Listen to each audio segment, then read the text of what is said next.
온 우주의 권력을 지니신 하나님께서 마음만 먹으면 온 천하를 지배하는 독재자가 충분히 되실 수 있었습니다. 그분의 권세와 전지전능의 측면에서 볼 때 그와 견주어 볼 만한 것들이 전무하였기 때문입니다. 먼저 우리는 창조의 과정들을 통해서 하나님이 어떤 분이신지를 살펴보겠습니다. 그가 지니신 신적인 품성을 살펴보겠습니다. 우주 역사에 시작되신 하나님은 하늘에서 영원히 같이 살 천사들을 만드셨습니다. 웨스트민스터 신앙 고백서 4장에서도 하나님은 세계와 그 안에 모든 것을 6날 동안에 창조하셨으며 보이는 것들과 보이지 않는 것들, 사람과 천사들을 다 창조하셨다라고 기록하고 있습니다. 하나님은 천사들을 창조하실 때에 저들을 소중히 여기셨습니다. 천사조차 그분의 명령을 그대로 따라야 하는 로봇으로 만들지 않으셨습니다. 하나님의 명령에 그대로 복종하는 자로 만들지 않았다는 사실은 어디에서 알 수 있을까요?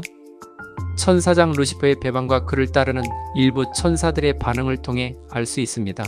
하늘에서 루시퍼 천사는 하나님의 보좌에서 가장 가까운 지근거리에서 보좌하는 천사였습니다. 하나님이 루시퍼를 가장 완벽하게 창조하셨습니다. 그런데 그 루시퍼가 하나님을 모반하고 사단이 되었습니다.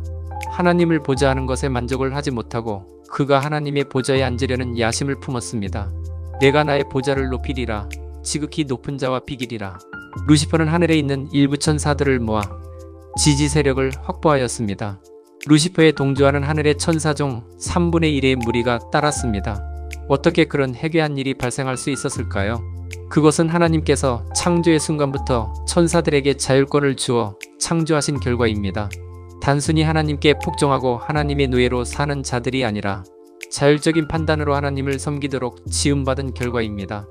기계로 만들어 버리지 않고 천사에게도 자유의지자기 결정권을 주셔서 창조하셨음을 보여줍니다. 그래서 저들의 판단에 따라서 하나님의 간섭을 받지 않고 자율적으로 판단하게 된 것입니다. 저들도 기계 부품이 아니었기 때문입니다. 인간 역시 마찬가지입니다. 지음받은 첫사람이 하나님과 같이 되겠다며 그의 명령을 무시하고 선악과 과실을 먹을 수 있었던 이유는 무엇입니까? 하나님께서 천사들처럼 인간 안에 자유로운 선택권을 부여하여 창조하신 결과입니다. 천사와 인간이 일방통행식으로 생명의 길로만 가도록 설계되어 지음받은 것이 아니라 하나님을 거부하고 스스로 멸망의 길을 갈 수 있는 선택권을 가진 자로 창조되었기 때문입니다. 하나님의 신적인 품성 자체가 전형적인 독재자가 아니시기 때문입니다. 하나님께서 절대적으로 폭군이 아닌 증거의 결과입니다. 이 같은 창조는 하나님 스스로 큰 위험을 감수해야 되는 문제였습니다. 자칫 인간들이 하나님을 떠나 멸망을 선택하여 사망의 길로 갈 경우 저들을 구원하기 위해 자신의 독생자 예수를 보내 잔인한 십자가를 지게 해야 되는 위험 말입니다. 그럼에도 천사들과 인간을 충분히 배려하여 창조하셨습니다. 결코 독재자의 행동이 아니었습니다. 인간이 타락하자 독재자처럼 모르는 일로 치부하여 무시하거나 숨어버리지 않았습니다. 자기 아들을 아끼지 아니하시고 우리를 위해 사람으로 보내셨습니다. 우리를 위한 희생제물로 보내신 것입니다.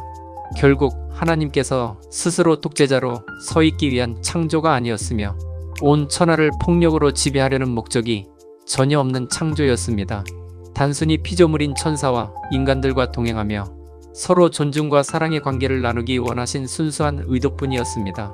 간혹 성경 기록을 통해서 하나님을 잔인한 폭도 중 한 분으로 오해하시는 분도 있을 겁니다. 공포스런 하나님으로요. 모세와 여호수아는 하나님의 명령에 따라서 여리고성을 정복할 때에 그 성 안에 있는 모든 것, 즉 어린아이로부터 허리가 굽은 노인들까지 남녀노소 구분 없이 그것도 저들이 기르던 우양과 나귀들까지 칼로 멸해야 했습니다. 성 안에 있는 모든 것을 파괴하고 하나도 남기지 않고 죽여버리는 글자 그대로 진멸하라는 명령이었습니다. 그 같은 잔인한 하나님의 명령은 여기서 끝난 것도 아니었습니다. 아이성 전투나 가나안 남부와 북부를 점령할 때까지 계속 그 잔인한 피흘림의 명령은 지속되었습니다. 하나님은 폭군이실까요? 사람을 창조해 놓고 그분 마음대로 살생하는 것에 재미가 들린 하나님이신 것입니까? 많은 사람들을 창조의 기술로 대량으로 출생시켜 놓고 다시 살육하는 것이 그분의 취미일까요? 이 사건은 우선 죄를 싫어하시는 하나님의 거룩한 품성 때문에 그토록 강한 심판을 불러들인 것입니다. 우리는 가끔 생사를 다루는 질병으로 다소 크게 그 병의 환부 전체를 수술칼로 도려내야 할 때가 있습니다. 가볍게 먹는 약으로 처리할 수 없는 큰 질병이 오면 어쩔 수 없이 피 흘리는 아픔을 감수해야 될 때가 있는 것입니다. 사실상 가나안 사람들은 포악한 사람들이었습니다. 하나님을 대항하는 사람들이었습니다. 하나님께서 저주스럽게 여기는 죄악을 너무 쉽게 여긴 사람들입니다. 하나님의 성품상 절대로 양보할 수 없는 죄악 문제에 대하여 너무도 가볍게 여겼습니다. 높으신 하나님을 향해 그분의 말씀에 콧방귀까지 끼며 가볍게 여겼습니다. 저들은 자신의 자녀들을 그들이 섬기던 몰래고상에게 주어 자녀들을 산채로 불로 태워 경배하기를 지속했습니다. 하나님의 창조 질서를 비웃기라도 하듯이 악한 정욕에 치우쳐 짐승과 통갈하기도 하였습니다. 하지만 하나님은 그들을 처절하게 참으셨습니다. 긴 세월 동안 회개하기를 기다리셨습니다. 저들 스스로 악행을 돌이킬 수 있는 시간을 약 400여 년이나 주시면서 기다리셨습니다. 하나님은 여리고에 사는 백성들이 하나님이 택한 성민 이스라엘이 아니기 때문에 그 이방인을 죽이라는 명령을 내린 것이 아니었습니다. 그들의 악함이 하늘을 찌르는 최고조에 달하였기 때문이었습니다. 저들의 강포를 온 하늘에 보았고 그들이 밟고 사는 땅에는 거리마다 죄의 서리빨이 파랗게 서려 있었기 때문이었습니다. 따라서 하나님께서 여리고성을 잔인할 정도로 심판하신 이유는 독재자 하나님이시기 때문이 아닙니다. 하나님이 지니신 신적인 성품이 조변석계처럼 변해서 그런 것도 아닙니다. 그저 즉흥적으로 이렇게 저렇게 처리하신 것이 아니라 공평하게 처리하신 것입니다. 즉 인간의 죄에 따라 심판하시는 하나님의 공의 때문이었습니다. 가끔은 하나님을 이스라엘 민족만을 편애하는 히브리인들의 유대 부족신으로 평가하며 비꼬는 분들이 계십니다. 그러나 보십시오.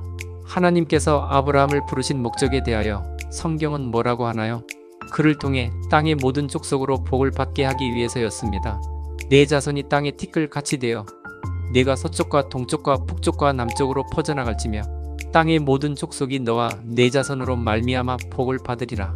하나님께서는 선택함을 받지 못한 이방인의 역사에도 간섭하셨습니다.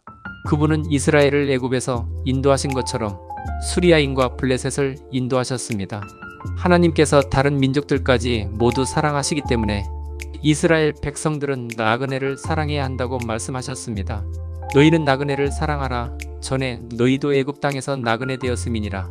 예수께서도 성전을 정의하시기를 하나님의 집은 단지 이스라엘의 집이 아니라 만민의 기도하는 집이라고 말씀하셨습니다. 기록된 바 내 집은 만민이 기도하는 집이라. 하나님은 애굽과 아수르를 향하여 나의 백성 나의 손으로 지은 자들이라고 친히 말씀하셨습니다. 반면 선민의식을 가진 이스라엘을 향하여 너희는 내 백성이 아니요 나는 너희 하나님이 되지 아니할 수도 있다라며 슬픔의 경고까지 하셨습니다. 이방인 나라 모압이 멸망할 때 하나님은 친히 슬피 우셨습니다.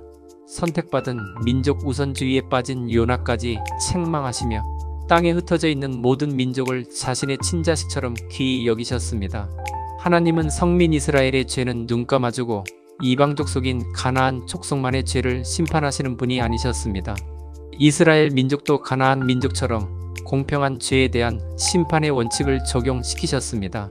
택함받은 백성일지라도 하나님을 떠나 범죄하면 나라를 잃고 흩어지는 심판을 받게 하셨습니다. 구약 사사기를 통한 이스라엘 역사를 보십시오. 저들이 범죄하여 우상에 빠지면 이방인 족속 타국으로부터 침략을 당케 하셨습니다. 저들의 신부를 크게 낮춰 노예로 전락되도록 하신 일이 비일비재합니다. 성민인 이스라엘 민족을 약 2000년 이상 나라를 잃고 방황하게 하신 분이 하나님이십니다. 하나님께서 이스라엘 민족에게만 편드시는 신이라면 이스라엘 민족이 나라를 잃고 세계 열방 속에 방랑자가 되도록 하시겠습니까? 편애의 하나님이 아닙니다. 하나님은 이스라엘을 독점적으로 사랑하신 것이 아니라 하나님을 경외하는 모든 자들을 사랑하시는 분이랍니다. 택한 이스라엘이든지 이방인이든지 구분 없이 회개하지 않고 악을 즐기는 자들을 공평하게 심판하시는 정의로우신 신입니다. 다시 한번 묻겠습니다. 우주 안의 모든 것이 하나님 소유이니 인간조차 무시하며 파괴하는 것을 즐기시는 분이 우리 하나님이신가요? 단언컨대 결코 아닙니다. 하나님께서는 아름다운 천하 만물을 우리를 위해 조경으로 꾸며 놓으셨습니다. 그 안에 인간을 초대하시어 행복하게 살기를 기대하신 신입니다. 그의 창조는 그의 부리는 천사들과 우리 인간을 최대로 존중하여 창조하셨습니다. 독창적인 대상으로 창조하셨습니다. 언제든지 하나님이 싫으면 부인할 수 있도록 폭넓은 자유까지 주어 창조하셨으므로 결코 독재자가 될 수 없는 분입니다. 결혼을 해 첫 자녀를 얻은 부모가 아이를 바라보며 천하를 얻은 기쁨을 누리는 것처럼 하나님은 우리의 출생을 매우 기뻐하시는 분이십니다. 지금도 그분의 모든 관심의 신경이 우리 각 개인에게 쏠려 있답니다. 하나님을 지나치게 무서운 분으로 보지 마셔요. 하나님을 늘상 심판관이요 채점자로만 여긴다면 신앙생활이 아니라 노예생활입니다. 그분은 우리를 향한 사랑 때문에 우리의 작은 것들과 큰 일까지 모든 것을 나누고 싶어 하십니다. 슬픈 감정이든 기쁜 감정이든 함께 나누기를 원하십니다. 우리가 살기 힘들다고 크게 외쳐도 듣기 싫다. 다른 곳으로 가서 신세 한탄하라 라고 꾸짖지 아니하십니다. 이제부터라도 그분과 진심 어린 동행을 시도해보세요. 하나님은 독재자가 아니라 자상한 우리의 부모이십니다. 아멘.